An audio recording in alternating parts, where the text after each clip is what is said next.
Hey, Green Lawn Church family. How's everybody holding up? I hope you're having a good day. I hope you're blessed this Thursday. I hope your day started off well. Nearly every evening before Barbara and I go to bed, we like to listen to several chapters from the YouVersion app. We'll follow along in our Bible and just let that app read to us. And we've been in 1 Kings recently. And something kind of occurred to me because in chapter 11, Jeroboam kind of jumps on the scene. It says he's a valiant warrior, and he actually becomes the king of 10 of the 12 tribes because after Solomon, God divides the tribes between Rehoboam, he takes 2 tribes, and Jeroboam, who takes 10 tribes.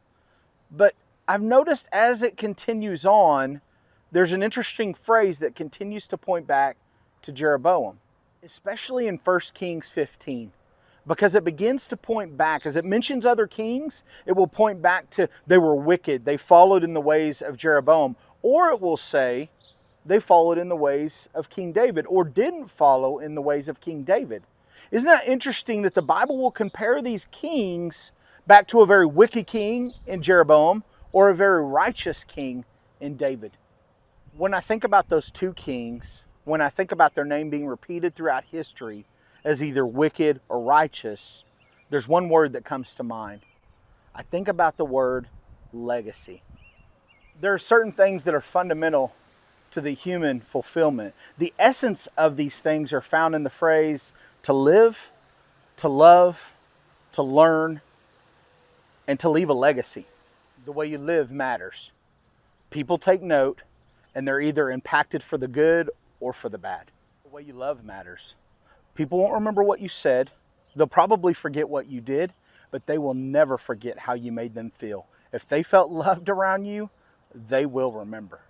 The way you learn matters. Because when you stop learning, you stop growing, you really stop living and fulfilling the purpose that God has for your life. The legacy you leave behind matters. Most of us won't be remembered beyond a generation, maybe 2 if you have grandkids.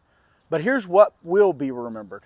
The lives that we impact, those lives that we pour into, the people that we show God's love to, the people that we teach, the people that we mentor, the people that we walk with. Those lives will go on to impact other lives. Your legacy lives on, and it matters. So let me sum up with this question. Will your legacy point to a godly life well lived? Or will it point to an example of what not to do in this life? Your legacy matters. Just like Jeroboam and David were remembered, you and I will be remembered. But how will we be remembered?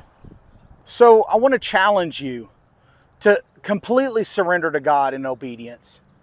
Because a life that seeks to serve God's purpose will be remembered. It will leave a legacy. It will impact the lives of others and will become everything God created us to be.